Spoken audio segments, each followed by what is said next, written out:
ಬಸ್ಸಲ್ಲಿ ಓಡಾಡಿ ಸಾಕಾಯಿತು. ಇವತ್ತು ಫ್ರೀಯಾಗಿ ಫ್ಲೈಟಲ್ಲಿ ಓಡಾಡ್ತಿದ್ದೀನಿ ನಾನು. ಆ್ಯಂಡ್ ಇದು ನನ್ನ ಫಸ್ಟ್ ಫ್ಲೈಟ್. ನಾನು ಸಿಕ್ಕಾಬಟ್ಟೆ ಎಕ್ಸೈಟ್ ಆಗಿದ್ದೀನಿ. ಚಿಕ್ಕವಳಿರುವಾಗಿಂದನೂ ಅಷ್ಟೇ ಆಕಾಶದಲ್ಲಿ ಹಾರಾಡೋ ಈ ಏರೋಪ್ಲೇನ್ ನೋಡೋಕ್ಕೆ ಏನೋ ಒಂಥರ ಎಕ್ಸೈಟ್ಮೆಂಟ್ ನನಗೆ. ಕಾಣ್ತು ಅಷ್ಟು ದೂರನೂ ಅದನ್ನ ನೋಡಿ ಖುಷಿ ಪಡ್ತಿದ್ದೆ. ಚಿಕ್ಕವಳಂತ ಅಲ್ಲ, ಮೊನ್ನೆವರೆಗೂ ನಾನು ಅದೇ ಮಾಡಿರೋದು. ಆದರೆ ಅದು ಯಾಕೆ ಅಂತ ಗೊತ್ತಿಲ್ಲ, ಇಷ್ಟು ವರ್ಷ ಅನ್ನಿಸ್ತಿರೋದು ಈ ವರ್ಷದ ಶುರುನಲ್ಲಿ ನನಗೆ ಅನ್ಸಕ್ಕೆ ಸ್ಟಾರ್ಟ್ ಆಗಿತ್ತು. ಯಾಕೆ ಇಷ್ಟು ವರ್ಷ ಆದರೂ ನಾನು ಒಂದ್ಸಲನೂ ಈ ಫ್ಲೈಟ್ ಜರ್ನಿನ ಎಕ್ಸ್ಪೀರಿಯನ್ಸ್ ಮಾಡಿಲ್ವಲ್ಲ, ಈ ವರ್ಷ ಮುಗಿಯೋದ್ರೊಳಗೆ ಹೇಗಾದರೂ ಇದನ್ನು ಎಕ್ಸ್ಪೀರಿಯನ್ಸ್ ಮಾಡಲೇಬೇಕು ಅಂತ. ಹಾಗೆ ಈ ವರ್ಷ ಒಳ್ಳೆ ಸೇವಿಂಗ್ಸ್ ಮಾಡಿ ಒಂದು ಒಳ್ಳೆ ಜಾಗಕ್ಕೆ ಫ್ಲೈಟಲ್ಲೇ ಹೋಗಿದ್ದು ಬರಬೇಕು ಅಂತ ಮ್ಯಾನಿಫೆಸ್ಟೇಷನ್ ಕೂಡ ಮಾಡ್ತಿದ್ದೆ ನಾನು.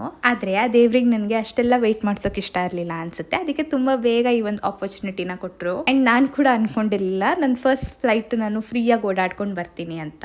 ಆ್ಯಂಡ್ ನಾನು ಹೋಗ್ತಿರೋದು ಪುಣೆಗೆ, ಹೋಗ್ತಿರೋದು ಆಫೀಸ್ ಕೆಲಸದ ಮೇಲೆನೆ. ಆ್ಯಂಡ್ ನನಗೆ ಎಕ್ಸೈಟ್ಮೆಂಟ್, ಖುಷಿ, ಭಯ ಎಲ್ಲ ಒಟ್ಟೊಟ್ಟಿಗೆ ಫೀಲ್ ಆಗ್ತಿದೆ. ಏನೋ ಒಂಥರ ಮಿಕ್ಸ್ಡ್ ಫೀಲಿಂಗ್ ಇದು.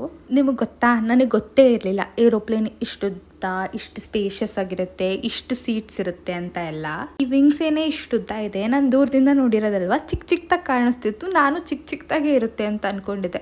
ಆ ಮೂಮೆಂಟಲ್ಲಿ ನಂಗೆ ಅನಿಸ್ತು ನಾನು ಎಷ್ಟು ಡಂಬ್ ಅಂತ. ಏನು ಮಾಡೋಕ್ಕಾಗತ್ತೆ, ಎಷ್ಟೋ ವಿಷಯ ಎಲ್ರಿಗೂ ಹೊಸದಾಗೆ ಇರುತ್ತೆ ಅಲ್ವಾ.